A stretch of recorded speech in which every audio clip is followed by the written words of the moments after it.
Welcome to today's programme at the Commonwealth Club World Affairs, which is the nation's oldest and largest public affairs forum.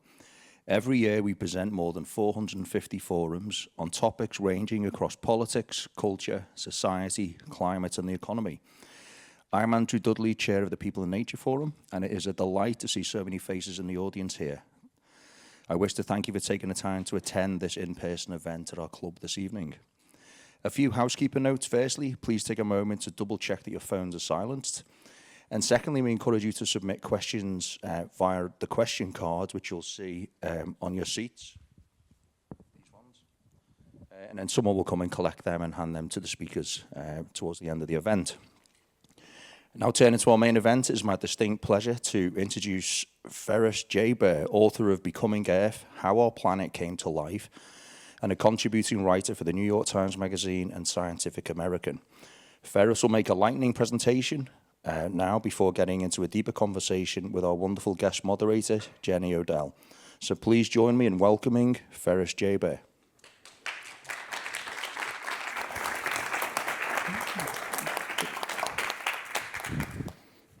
Hello, thank you so much for being here. I know there were some alternative viewing options tonight, so an extra heap of gratitude for being here and making the right choice. So before we get to the conversation portion, I just wanted to briefly introduce you to my book. So my book explores how life has transformed the planet over the past several billion years, and it re-examines the provocative idea that Earth itself is alive. And it proposes a new way of looking at our planet, not simply as a planet that has life on it, but rather as a planet that came to life. And the science that informs this perspective has been emerging for quite some time, but has not really had its moment in the spotlight. I think now, however, we're witnessing the beginnings of a movement that's going to bring these insights to greater awareness.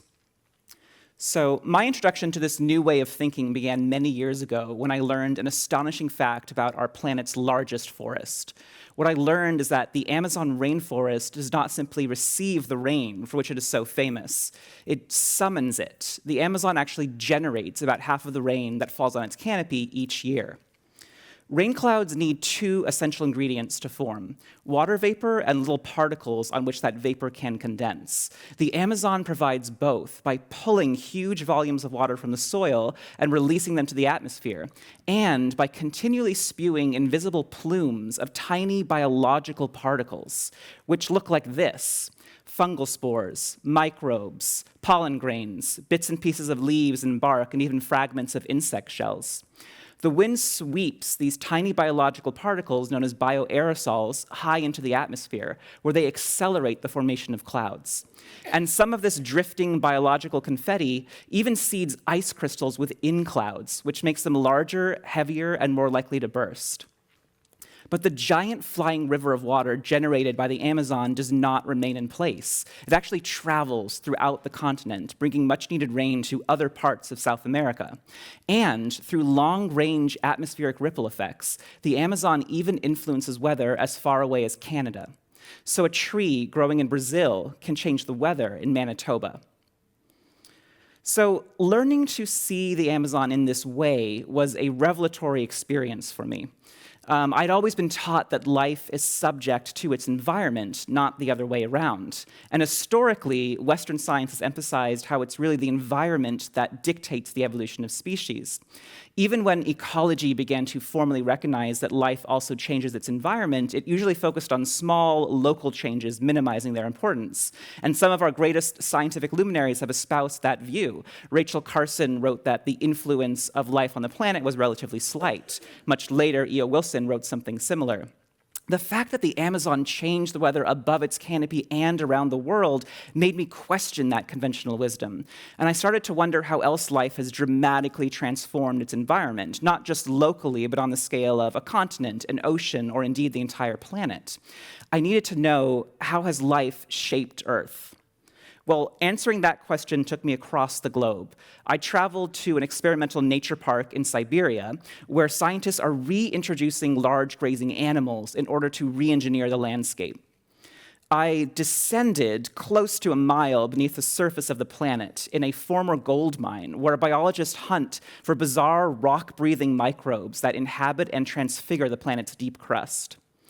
And I eventually climbed this tower in the heart of the Amazon rainforest, which is actually the tallest structure in all of South America and functions as a scientific observatory positioned halfway between the treetops and clouds. And what I discovered is that, contrary to longstanding maxims, life has been a major geophysical force throughout the planet's history. Microbes, plants, fungi, and animals have radically altered the continent's atmosphere and oceans, turning what was once just a lump of orbiting rock into our cosmic oasis. Photosynthetic microbes and land plants breathed oxygen into the atmosphere, which in turn dyed the sky blue, formed the ozone layer, and made fire possible. Ocean plankton calibrate the chemistry of the modern seas. Animals continually sculpt the planet's crust and keep nutrients cycling through its many layers. Collectively, life stimulated the formation of thousands of new mineral species, converted barren crust into fertile soil, and maybe even played a role in the formation of the continents. So in many ways, life made the world as we know it. Studying these intimate connections between geology and biology brought me to one of the most controversial ideas in the history of Western science, the Gaia hypothesis. So conceived in the 1960s by British scientist James Lovelock and later developed with American biologist Lynn Margulis, the Gaia hypothesis proposes that wherever life emerges, it inevitably transforms its home planet, and that together life and the larger planetary environment form a single, self-regulating living system. Now, while these ideas were immensely popular with the general public, scientists often criticized and harshly ridiculed them at the time. What I've discovered, though, is that in the past couple decades, scientific opposition to Gaia has diminished significantly. Lovelock himself admitted that he made some mistakes in his original articulations, and in part because of those mistakes, some people misinterpreted what he was saying. Earth is not, as some have claimed, a single giant organism, nor is it a perfectly harmonious cooperative. However, the essence of what Lovelock and Margulis were saying was correct.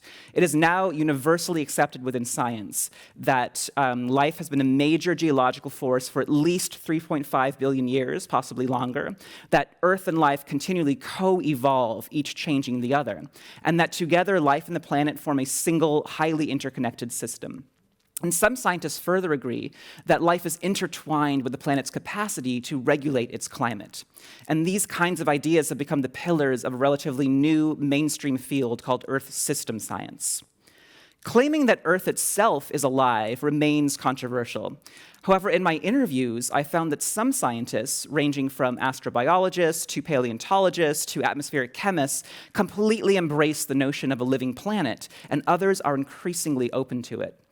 Personally, in the course of writing this book, I've come to see life not as something that simply inhabits or resides on the planet, but rather as a literal physical extension of the planet.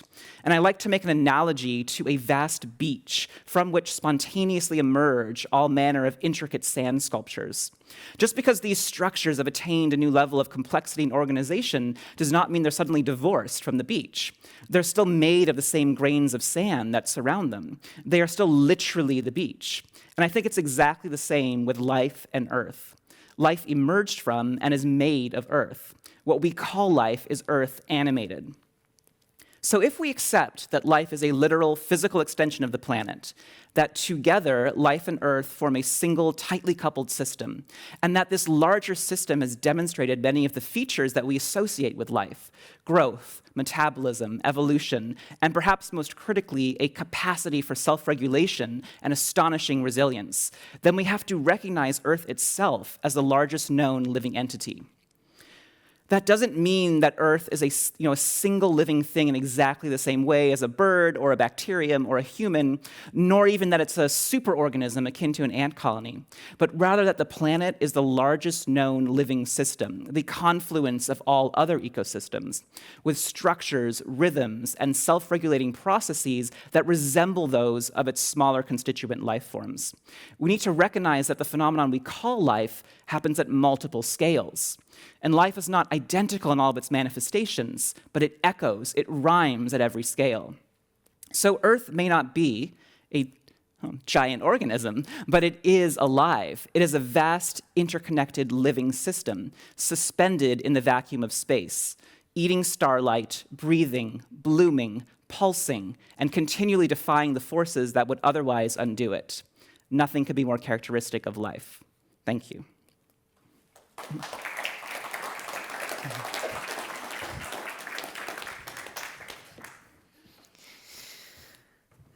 Thank you so much for that. And thank you, and congratulations on your book. Thank you. Thank you for being here.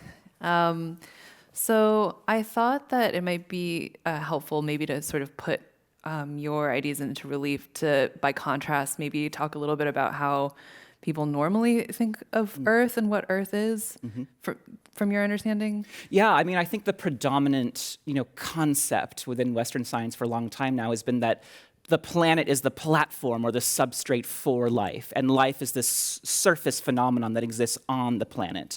And historically, geology and biology have been rather segregated, and we viewed the changes the planet have gone through as parallel to the evolution of life, but not necessarily interconnected. And now I think what's really coming to the forefront is the latter perspective, that they are intimately interconnected, and they're continually changing each other. Yeah, and I mean, I think you also touch on this a bit, but there seems to be like a cultural component to that too, like historically, right? Like thinking of humans in particular as being like the movers and shakers, and then everything else is kind of just doing its thing, Yeah. right? Yeah. Well, and also, the notion of a living planet is truly ancient, because we find the idea of a living world going back, way past recorded history and mythologies and religions across cultures. And even in really early Western science, this idea of a living world or Earth being alive was very much still accepted. The ancient Greeks thought of planets having vital forces or some sort of animacy. Leonardo da Vinci was very comfortable with the idea of a living world, even going into James Hutton and Alexander Humboldt.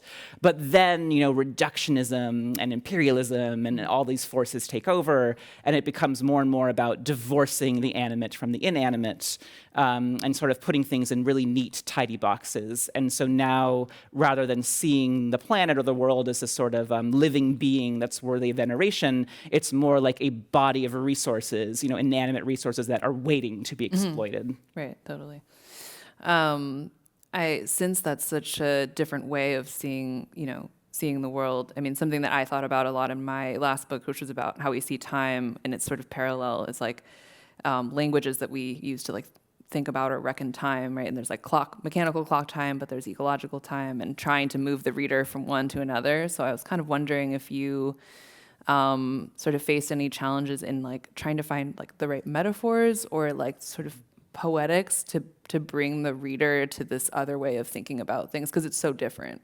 Yeah, and I think, as you're saying, time is like a central struggle whenever you're dealing with Earth history in particular, because, here we are, little humans, vertebrates, animals on the surface of the planet. We've, evolved with century-long lifespans, approximately.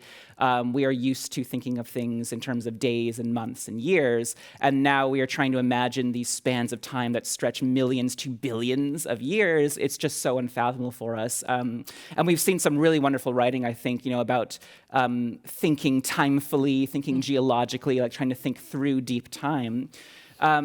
I think the more time you spend immersed in those subjects, the easier it becomes. It kind of becomes like a language you start to learn a little bit. And I do notice there's an interesting kind of serenity in the paleontologists and geologists I talk to, where they're not.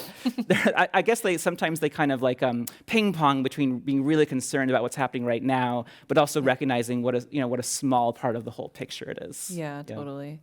Yeah, I think one thing I was thinking of in particular was I think there's a part where you are comparing Earth to sort of music as a metaphor, because I think that there's a desire just culturally for things to be one, or the categories, right? I want it to be living or non-living, or I want it to be animate, inanimate. And a lot of what you write about is totally sort of messing with those boundaries. And so Earth is sort of a process instead of a thing. Yeah. I felt music was a really beautiful metaphor for that. Yeah, that's really interesting you bring that up, because, I've come to see life as more of a spectrum than a category, and I think a lot of scientists think of it that way too. But in our everyday conversation, we're so much more categorical about it. And most of the examples I can think of something that is in between alive and dead are actually mythical or fictional examples as opposed to real world ones.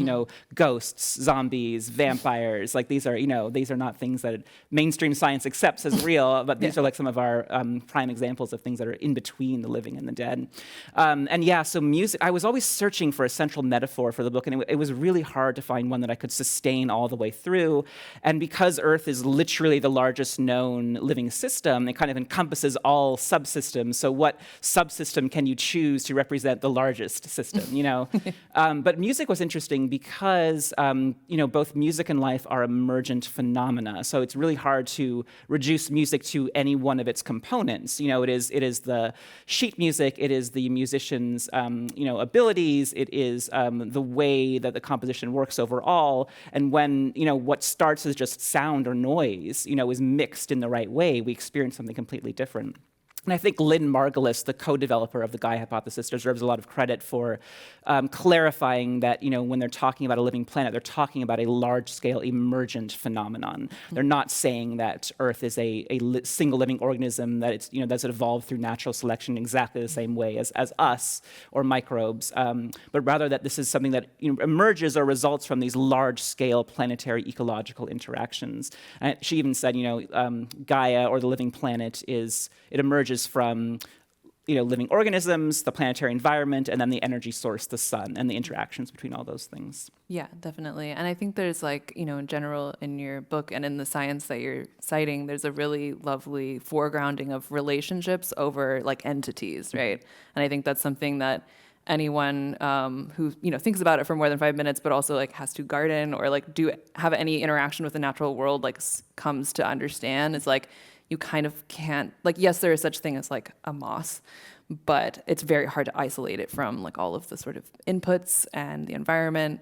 And I think that's why I really appreciated the part about your garden so much, was because it's like you having that experience. Yeah, thank you. I mean, yeah, I've come to see, you know, sometimes people will say, well, I'm okay with saying that the planet, or that, you know, that the Amazon is a living system, but not that it's a living entity, you know, not that it's a living thing.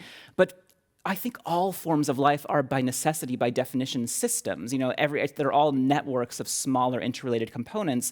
It's hard to think of something that isn't truly a system, you know, because, like, unless you get down to truly the most fundamental particle of matter that cannot be split any further, then everything is a system of interrelated components. So I don't really see a huge contradiction between a living system and a life form. I think all life forms are living systems. Yeah, totally. And then I think it also sort of, it expands things out in time, because if things are, you know, things are reacting to other things are, like, causing other things. Like when you are, like, you know, confronting the soil, the sort of dead soil in your soon to be lovely garden, or not so soon, you know, like, realizing, I just love the sort of description of, like, the successive realizations of things that you're gonna have to do. Yes. You know? Right. So for context, one of the chapters in my book focuses on, you know, the nature and science of soil and the history and future of Earth's soils. And I use the narrative of my partner Ryan and I kind of tearing out our derelict grass lawn and, you know, actually creating a real garden to frame that chapter. And the problem was that our soil was in really terrible shape. It was full of rubble and clay. It was very unyielding. So I had to immerse myself in soil science, not just for the book, but also to learn what soil was and what to do about it on our own property. And I had sort of, I guess, naively seen soil as just sort of this material that you can condition, that you can just replace if it's not good enough. You can buy a couple bags of good soil from the nursery. And over time, I came to see soil as this, you know, dynamic living network that is very much a microcosm of the planet at large. You know, it is this system of life, rock, air, and water, and that's what Earth is as well. Yeah, totally. And if you want to affect one thing, it's going to involve everything else. Definitely. Yeah. So it's pretty incredible, like, the amount of research that you did for, I mean, it's like you're talking about the Earth, you know, so it's really, you know, it's a lot. And I was just, I wanted to know, I'm sure, you know, so you sort of went into this with kind of this thesis in mind, but were there moments in your research or a conversation with someone that, like, really surprised you or kind of pushed you in some direction that you even weren't expecting at that point? Well, talking to a range of different experts was really clarifying. Like talking to astrobiologists that are completely comfortable speaking of planets as alive or dead. You know, I think I gained a lot of confidence from that. And one in particular, David Grinspoon, you know, he's written quite a lot about Earth system science, about the history of Gaia, and he very much embraces this notion of a living planet, and he likes to contrast it with our sibling planets, Mars and Venus, which may, you know, in his estimation, they may have been alive at some point. and then something happened with their climates that sort of that killed them. That's how he looks at it, is that, Earth came to life and has remained alive for more than 4 billion years or so, and other planets maybe come to life and don't make it. Maybe it's quite rare for a planet to remain alive for that long. And I think that Earth system scientists like Tim Lenton have been very careful to acknowledge the debt they owe to Gaia, but also to separate themselves from kind of the 1970s hippie, more Zen version that attracted so much ridicule and derision. Yeah. So I wanted to just talk about animal ecosystem engineers, just because I love that so much. And just as a sort of side note, I was recently in Tübingen, Germany, where there is, in the castle, there's an exhibition of the oldest figurative human art ever found. So like little horses and mammoths and stuff like that. And I was reading about it just this morning, like idly, or maybe it was yesterday. And the Vogelherd Cave, which is where all that stuff is from, was initially discovered because of a badger. Oh, wow. So thanks to the badger, they discovered these like super old artifacts. But I was just thinking about, beavers and like all of the like big and small animals that are just really like engineering things. And if you want to talk about some examples of that. That's funny too about the cave, because the Chauvet caves, like the famous ones in France, were discovered by a dog named Robot. Oh, amazing. It was like this teenager and his dog were out, and the dog like found the entrance to the cave, and they dug it out that way. So go animals. So there's this sort of newish idea in ecology called zoogeochemistry, and the idea is that we cannot just look at nutrient cycles from purely geological or mineral perspective anymore, that we have to put animals right back at the center. So something like more than 80 to 90% of the living matter, the biomass on the planet, is actually plants. They're by far like the dominant life in terms of sheer mass. And animals are like less than 1% of all biomass, but they're the most mobile and dynamic living creatures by far. And some of them, get truly massive. Like blue whales are not just the largest alive right now, but the largest that have ever existed, including all dinosaurs. So having these massive mobile entities on the planet completely change the ways that, that nutrients move through the planet's layers. And if it were not for animals, nutrients would get sequestered in pockets here and there, and the distribution of life would be much diminished compared to what it is now. So an example of that is like through their sheer size and movement, whales are moving carbon and nitrogen, phosphorus from the surface of the ocean down below and back up again. They are fertilizing surface plankton with their fecal plumes, which scientists call punamis. Then certain sea creatures like seabirds are bringing nutrients from sea back to land. When fish migrate from sea to land, bears will then, eat those fish. The fish carcasses will get left on the shore. They will then fertilize the forest, and then the forest helps break down the rock, which flushes back the nutrients to the ocean. So these incredible planetary scale ecological loops, and animals are very much, powerful engines within them. Yeah, absolutely. I also was I feel like I was excitedly texting my friend about, who I have a sort of inside joke with, about how rocks are alive. Because I have this whole part of Saving Time where I'm trying to convince, in a different way, I'm trying to convince the reader that rocks are alive. But I would, all of the parts in your book about the sort of like microbes and minerals, like I was like, oh, they like rocks actually are alive. And there was even one scientist, Tulis Onstadt. So there's this sort of newish field called geomicrobiology, and it's all about the relationships between these microbes that inhabit the deep crust miles below the surface, where just a few decades ago we thought it was not possible for any life to exist. And they're intimately involved with the planet's geological processes and mineral processes. They carve vast caverns, they convert minerals from one state to another, they create ores of precious metals. They're doing all kinds of crazy and wonderful things. And he wrote that, in the beginning of his career, he just saw rocks as rocks. And then over time, he came to see them as little living worlds unto themselves, partly composed of microbes. And some of these deep crust microbes have been inhabiting the crust for millions to potentially 1 billion years or more in pockets of water that have been isolated from the surface for that long. So they're not even in contact with the surface. It's like its own subsurface universe. And these populations of microbes are just sustaining themselves in strange ways. They don't get energy from oxygen or sunlight. They get it from rock and metal and byproducts of radioactive processes going on down there. So It's so strange. Yeah. Yeah, there's also a part where you're talking about the relationship of life to just like the formation of continents. like to begin with, right? Yeah, so the continental crust is composed of granite, which is less dense than the lower oceanic crust, which is made of basalt. So it kind of floats on top of the basalt. That's why we have these large land masses that can rise above the sea. And there's a theory that maybe in ancient Earth, microbes are really pivotal to the original formation of large layers of granite, because by inhabiting and sort of eating and dissolving the ancient crust, they essentially brought more water into it. They hydrated it, and that speeds up this process of subduction through which granite is formed. And that's truly astounding to think about, that, we're so used to thinking of life, taking advantage of what is already there, like needing the substrate to be there. And here you have life potentially creating more of the substrate that it needs to live.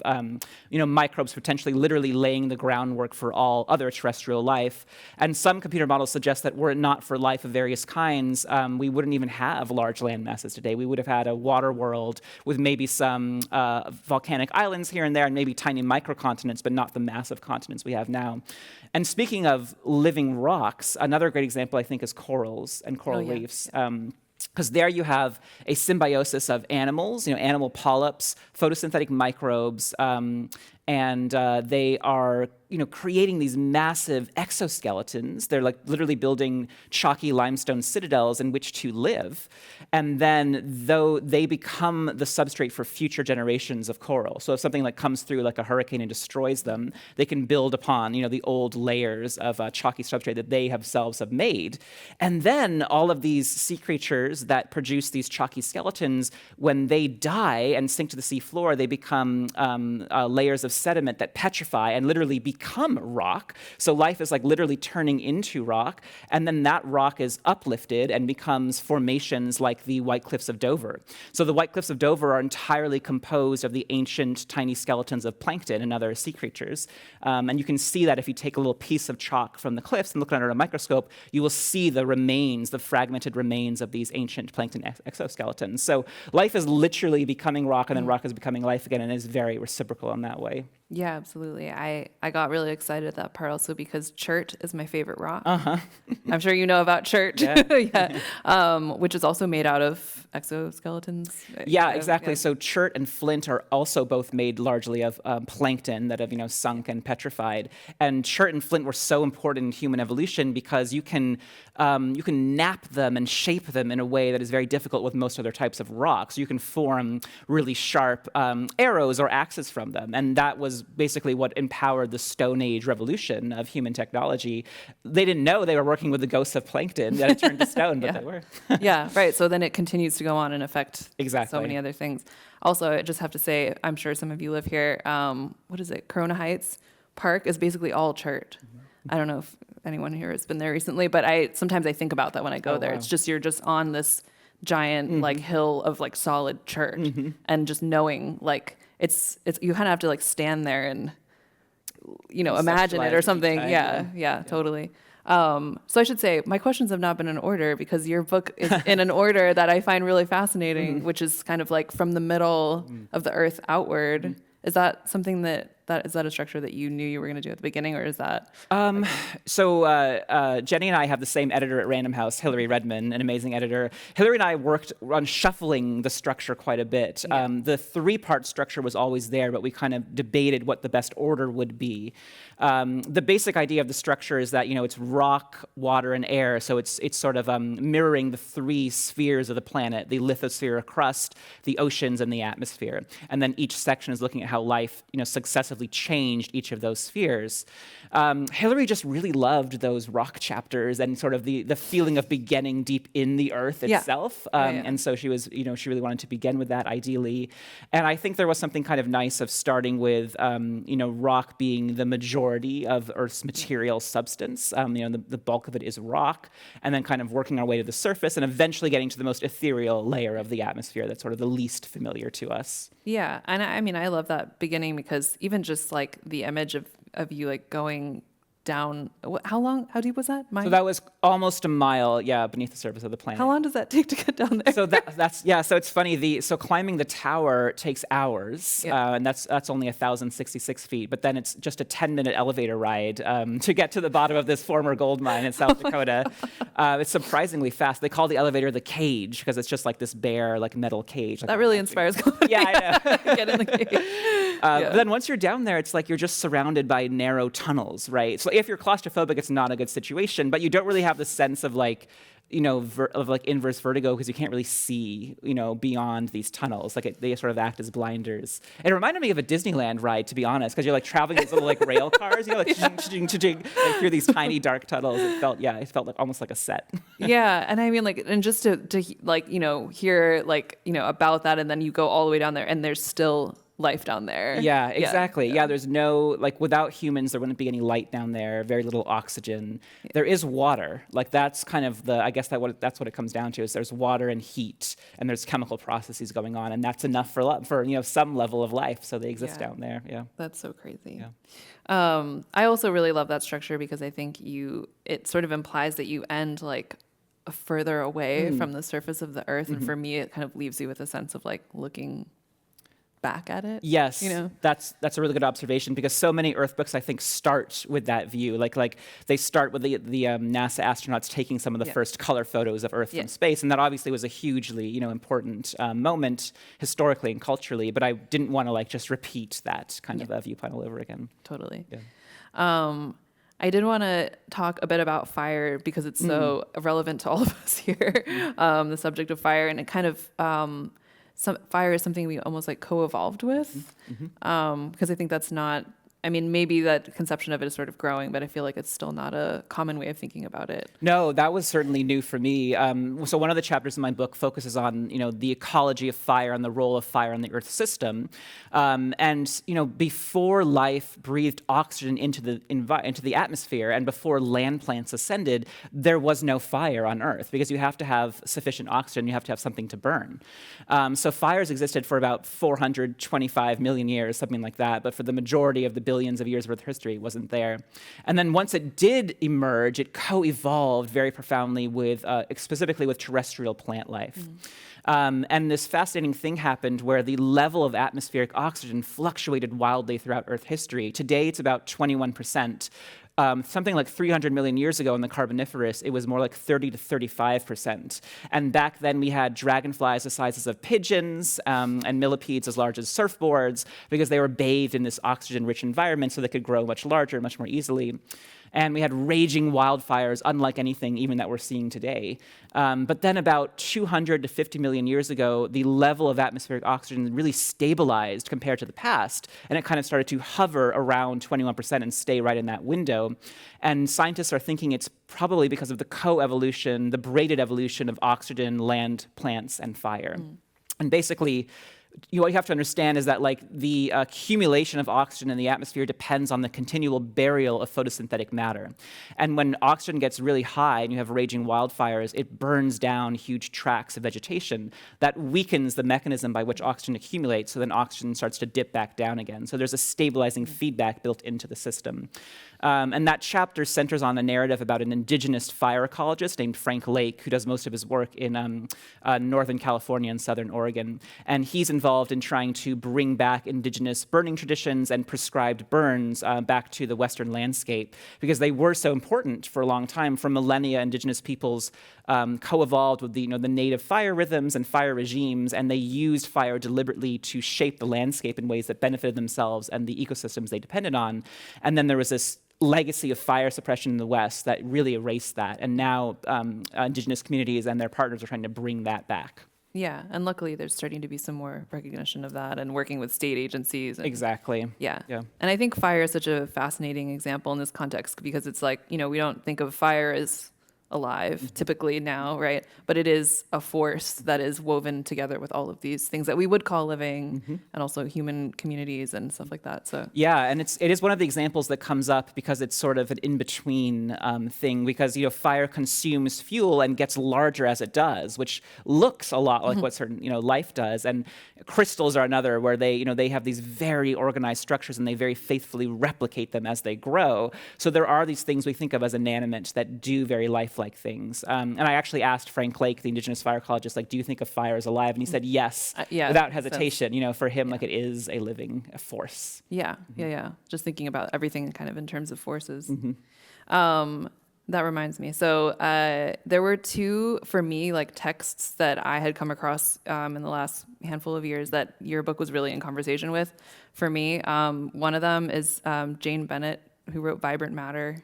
The subtitle is A Political Ecology of Things. It's definitely like an academic text, and I think it was what inspired a lot of people to get into object-oriented ontology, which is a whole can of worms I'm not going to open. But she talks a lot about things as being actants and operators instead of like agents, for example. And you at some point use the word participant. So like it seemed very similar to me. And so I hope you don't mind. I'm just going to quote from her book. Yeah. So she is describing, she's just kind of introduced those terms. And then she says, I agree with, I don't know who John Frau is. I agree with John Frau that these differences in vitality need, quote, to be flattened, read horizontally as juxtaposition rather than vertically as hierarchy of being. It's a feature of our world that we can and do distinguish things from persons. But the sort of world we live in makes it constantly possible for these two sets of kinds to exchange properties. And then she adds, to note this fact explicitly, which is also to begin to experience the relationship between persons and other materialities more horizontally, is to take a step toward a more ecological sensibility. That's interesting. I like that. And she also talks about Vernadsky, who I think you yes. also, Yeah, Vernadsky was this Russian scientist who's not very well known in the Western world, but he was a really important antecedent to James Lovelock and to thinking about the non-living and living components of the planet as a single interconnected system. And he wrote that science kind of ignores what he called sort of the harmonious composition of the planet, and by not recognizing life's importance, the way that it has transformed the planet again and again, it's really missing a huge part of the picture. And I wanted to say, my eyes were kind of opened to the agency of non-human life more generally when I wrote this story about this Yale ornithologist named Richard Prum, who studies where beauty comes from in the animal kingdom. Does it have a purpose? Why do birds have such amazing colors and ridiculous ornamental features and feathers? Like, that's something that's been debated in biology for a long time. Are they trying to convey some useful information to their mates, or is it just a subjective preference? And he prefers the latter theory. Which is kind of radical when you think about it, because what it really means is that the subjective conscious preferences of these sentient animals are shaping the evolution of their physiology and anatomy. So, what they perceive is looping back to be, so they become very powerful participants and agents in their own evolution simply by having aesthetic preferences, like they like that shade of blue, they like this curl of feather, Yeah. And you can think about that with the botanical world and, with the microbial world, that in general, non-human life is much more actively participating in its environment than we, typically give them credit for doing. Yeah, absolutely. I have that book, but I haven't read it. The Evolution of, is it Evolution of Yes, Beauty? Yeah. exactly, yeah. So, and then the other thing that was, I think, coming to mind for me a lot was something that I cited in Saving Time, which is a paper by the Osage scholar George Tinker. So the name of his paper is "The Stones Shall Cry Out: Consciousness, Rocks, and Indians," and he's describing going to a conference where a native artist is like talking about some boulders that he's like used in his sculpture, and says, "I don't find them; they find me." And then it kind of goes on about that. And then a British professor of American Studies immediately retorts, that's what is wrong with you people. You are so anthropocentric. You think that everything in the world works the way that you do. And then Tinker reflects on this critique, which he says is emotional rather than rational, and says, it was rooted in nearly a week's worth of frustrated attempts to communicate across cultural barriers, as well as in a lifetime of immersion in a culture that thinks itself somehow universal and normative. and thus inherently superior. As he finished his short tirade, I rose to argue that exactly the opposite is actually the case. I am sorry, Professor W., but that comment cannot go unchallenged. You see, you are the ones who are actually anthropocentric. You believe that everything in the world works differently from yourselves. Sounds like he had the last word on that one. Yeah, like mic drop. Yeah. Yeah. But I that came to mind a lot for me because I think there's like a really I felt sort of like tied back into things, in terms of like, I am a conglomeration of stuff from, I am life, and I'm part of this, larger thing, and it's a difference of degree but not kind. Yeah. Absolutely, yeah, and I really feel like there is an important distinction between seeing ourselves as inhabitants of the planet or passengers on spaceship Earth versus literally being continuous with Earth, and sort of recognizing that is not just a romantic sentiment or a trite phrase or something that just sounds nice, but there's sort of a literal, material, scientific truth behind those statements. We hear things like, we are Earth defending itself, we are nature defending itself in the context of the current climate crisis, and I feel that understanding the scientific truth of that is starting to happen and sort of represents an important conceptual move forward, or I guess return to ancient ideas in some ways as well. Yeah, absolutely. Yeah, I think there's like, on the one hand, it's like you think about these, huge scales of time, and it's easy to feel very insignificant and like, nothing we do matters. And then on the other hand, I felt like there was also this feeling of like humans are actually quite, there's plastiglomerate, right? Like we're in the geological record, and there is so much that we're changing so quickly, and I feel like that's like both of those things are true. Yeah, That's that's very true. That's what really makes our species stand out in terms of Earth history, is that no other species before us has changed so many parts of the planet so quickly, in such a short space of time, centuries to millennia. A few thousand years ago, we used less than 1% of all habitable land. Now we use more than half of it just for farming, just to raise crops and livestock. We've found plastic literally everywhere that we've looked, from the deepest ocean trenches to the clouds, to our own lungs and blood. So like every part of the planet that we have been able to access, we have transformed in some way, and we've done it so quickly. And some of the scientists I talk to say that it's possible that in the past 4.5 billion years, this much carbon has never been released to the atmosphere this quickly, which is truly shocking. Like there have been times when more carbon was released over much longer periods of time, but that our combined scale and speed is truly singular in Earth history. It makes us a true geological force in that sense. Yeah, absolutely. Okay, I have probably one more question before we go to your questions. But since I am kind of vaguely starting to think about doing a project on repair has been very much on my mind, and I think I sort of read a lot of your book with that lens. So I obviously really loved the part about that. What is it called? That park with where they're trying to reintroduce the. Oh, Pleistocene Park. Yeah, right. Yeah. Yeah. And it seems like, you did speak with quite a few people who are trying to do something that, I don't know if they would think of it as repair or remediation or something, but trying to sort of not change things back, but bring some balance back. Yeah. Yeah. Yeah, and I think, James Hutton, the early Scottish geologist, he literally talked about the planet having a physiology and having capacity to repair itself. I'm pretty sure he used that word specifically. And so that idea has been around for a long time, and we continue to see that language used very much in the environmental movement. I think it's a helpful way to think about things, repair, health, correcting imbalances. And the concept of balance has, like Gaia, been scorned by a lot of mainstream scientists over time, because what they don't like is a sort of Disney Lion King perfect circle of life, all is harmonious view of ecological balance, which is too cartoonish to reflect reality. But when you deride that, you obscure real truths, I think, at the same time, because from an Earth system science perspective, what we have done to the planet is absolutely introducing a severe imbalance. And what we have to do now is to correct that balance. I mean, I think that is, Earth system scientists use that language all the time. And the planet is always moving towards a new state of balance. Whether it is one we can be part of or not is the question, right? That's like we're trying to find a new version of Earth because we've already changed it so much that, that is still amenable to our way of life, even if it's not exactly the same as Earth was before. And a lot of the experts I talked to, like you were saying, they're like, we can't turn back the clock and go to exactly what we had before, but we can create a variation on a theme, something that is, familiar enough that it still works for us. Yeah, and I think that, with this understanding of things, like forces and all of these intertwined, forms of life, there's it's a nice alternative to the sort of like save the earth mentality where the earth is very inert and it's just not participating Right. in that. I've been very influenced recently by, I've been volunteering with this native plant restoration thing in the East Bay Hills. And it's been really amazing to just kind of see that in action where like absolutely there are things that like this group of humans has been doing for 4 years, but it's just such a small piece of what's actually happening. Like you change this little thing and then this plant grows and there's like an insect that really likes that plant. And so it comes in and like you just have so much respect for the kind of pre-existing capacities of a place. Yeah. Yeah, that's something that really resonated with me throughout the book was that there are these incredible, long-evolved ecological rhythms that are sort of there in the Earth system.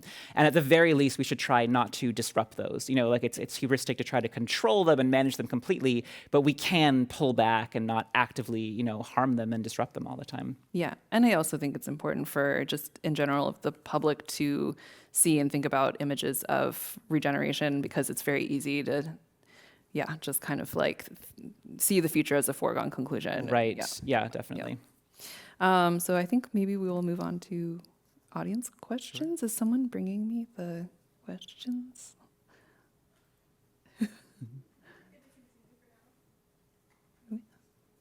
Or we can just... people could just People yell it out. stand up and ask your question. We can Yeah. answer them. I thought someone was going to give me questions.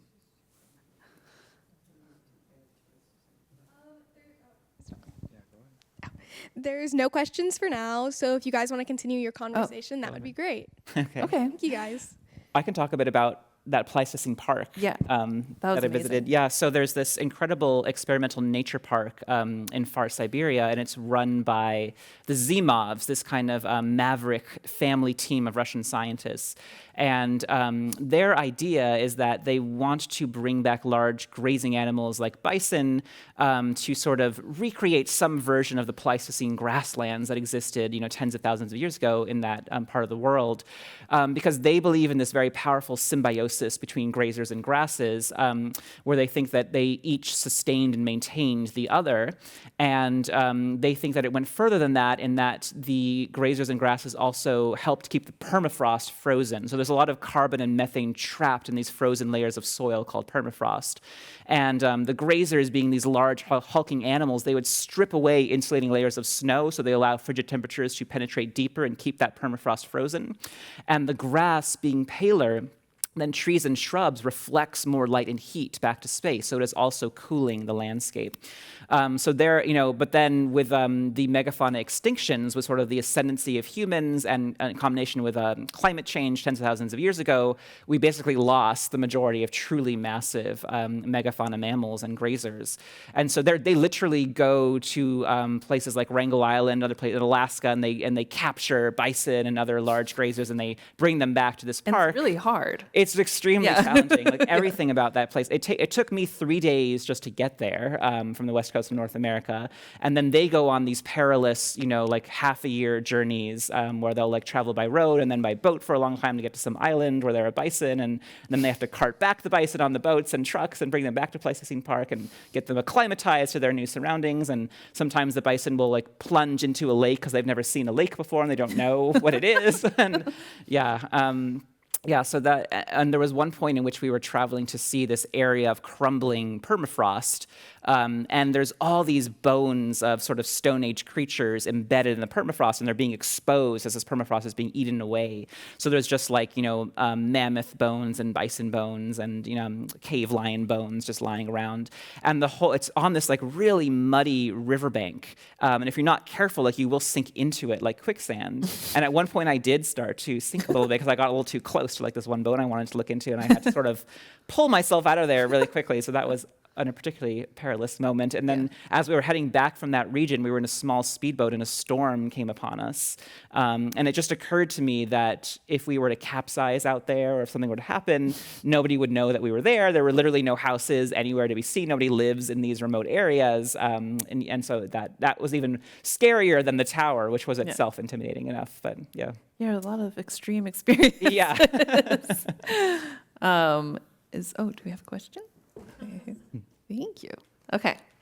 Can you say more about your writing process? Did you know what you wanted to write about before you started? And how did your topic change, or did it, over time? If you don't mind sharing, how long did it take you to write it? Sure, yeah. So the seeds of this book began at least 10 years ago, probably a bit earlier, when I learned about the Amazon self-generated rain cycle, and that got me really curious about other similar examples.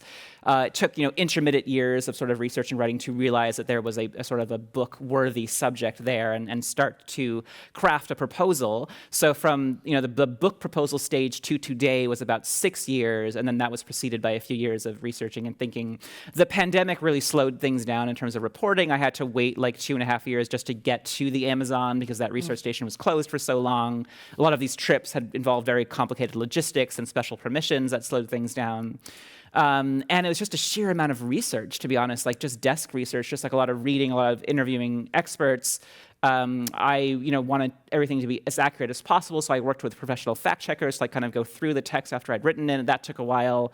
I worked with a science illustrator to make an original illustrated timeline that of the how life has transformed the planet. That was its whole own process. And I think the core idea remained pretty solid throughout, but the particulars changed a lot. Like I had all these plans for particular places I was going to go, particular characters I was going to feature, and those types of details changed a lot over time because of access or because my thinking was changing or I wanted a different example for something. The garden chapter was very much something that emerged organically. That was not my original intention. I knew I wanted to write about soil, but I thought maybe I would go to Africa or somewhere else, some other far-flung place, and spend some time with soil scientists. But gardening became so important to me while I was writing the book, and it became the way in which I was most directly and personally engaged with this kind of science. And I wanted to infuse some of that into the book because most of these chapters are in these far-flung locales with daring scientists, and it's hard to relate to that directly, but most of us are a bit more familiar with dirt and soil and maybe have some gardening experience or at least aspirations. So that kind of thing changed over time.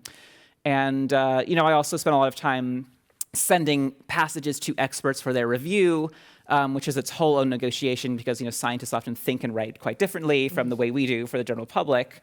And so you have to kind of like explain to them what you are trying to say and do in your writing and sort of reach that balance of precision and clarity for a general reader who doesn't have a PhD in their specialist field. Yeah.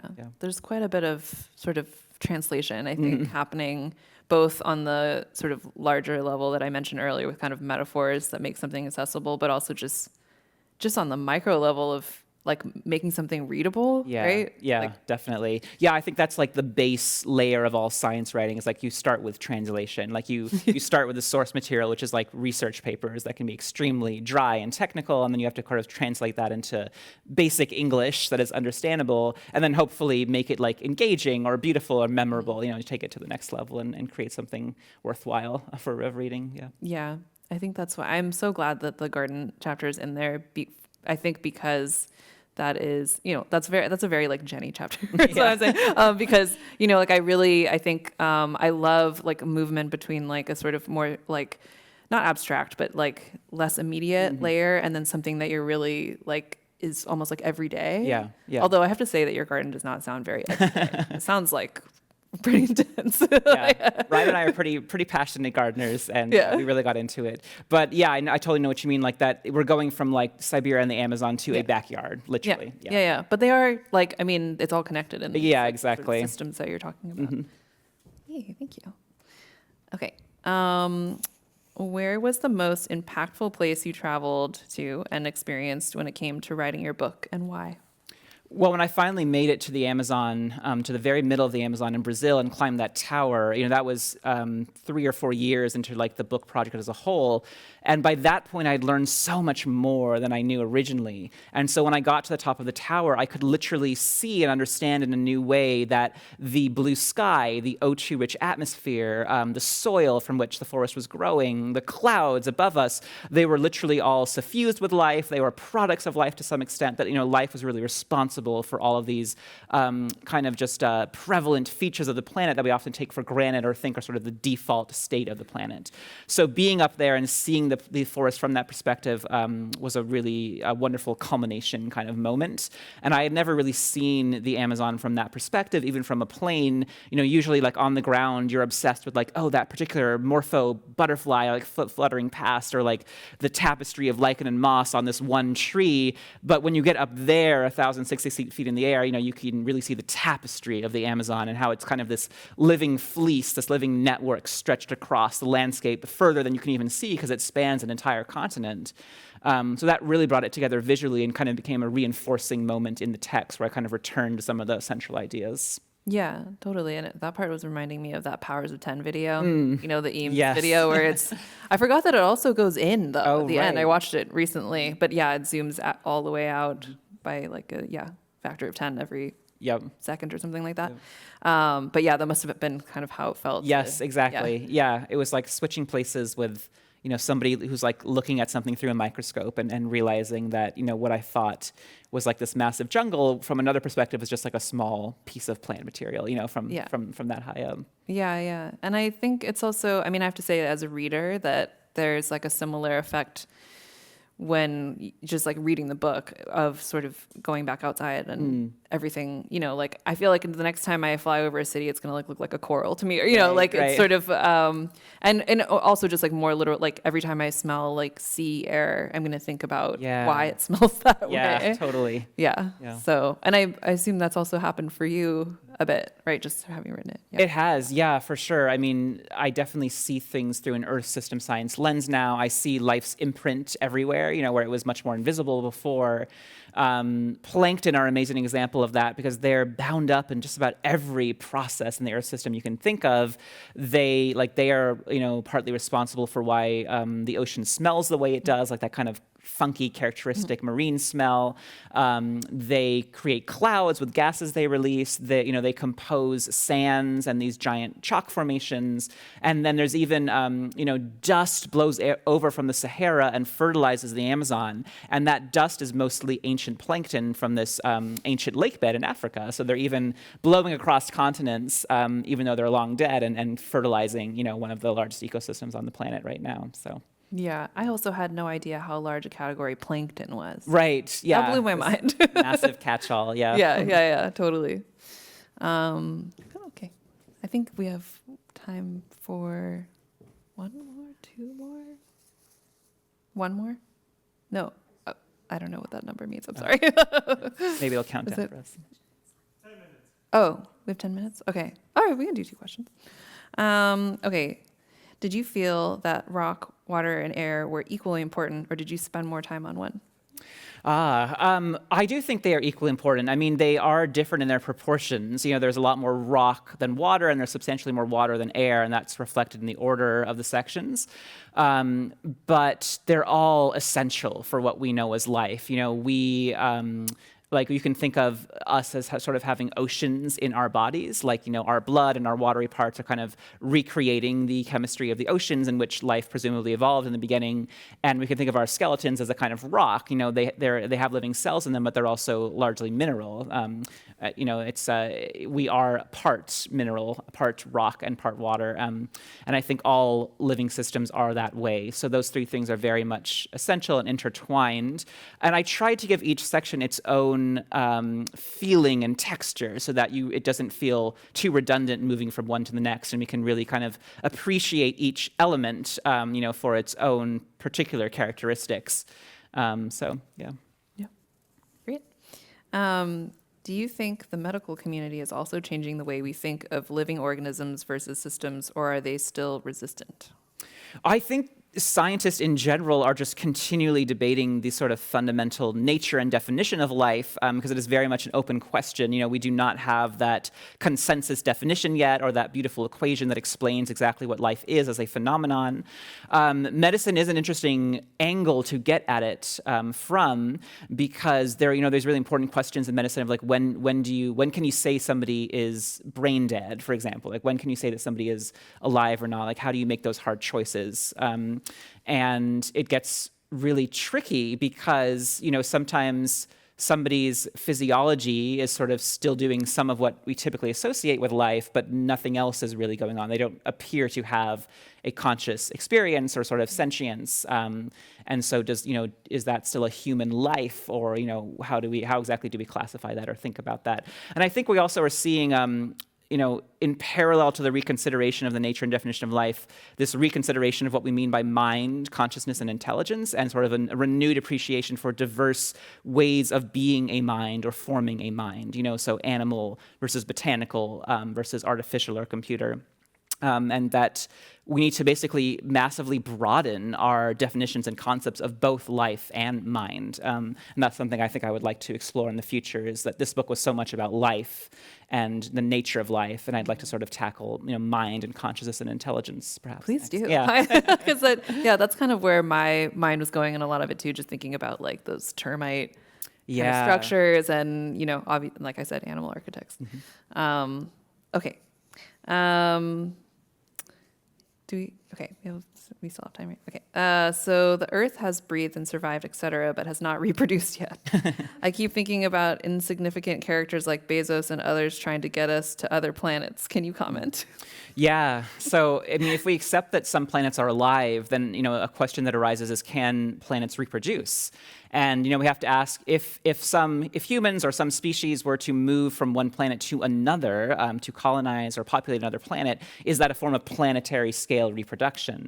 I think that is a valid way to think about it, but I do think that Elon Musk's ambitions and philosophy are maybe a bit ahead of where we are in terms of actually knowing how to terraform other planets. And, I think that the history of Earth and Earth system science shows us how incredibly complex those processes are, and we're nowhere near the level of ecological knowledge or understanding to really truly replicate that in any meaningful way. Creating a glass terrarium on Mars is very different from actually creating a living planet.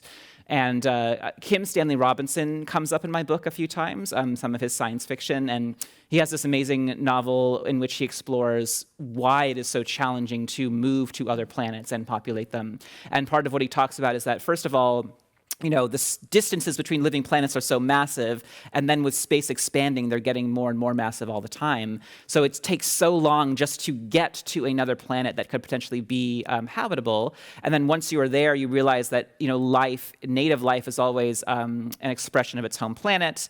And so it's very difficult to just throw some other life on there and expect it to just work with an entirely alien world. Yeah, absolutely. I can't tell how much time we have left, so I'm going to... We may be up. Okay, yeah. All right. Well, our thanks to Ferris Javer, author of Becoming Earth, How Our Planet Came to Life. We encourage everyone to pick up your copy of Ferris's new book here or at your local bookstore. If you would like to support the Commonwealth Club's efforts in making virtual and in-person programming possible, please visit commonwealth.org/events. I am Jenny Odell. Thank you and take care. Okay.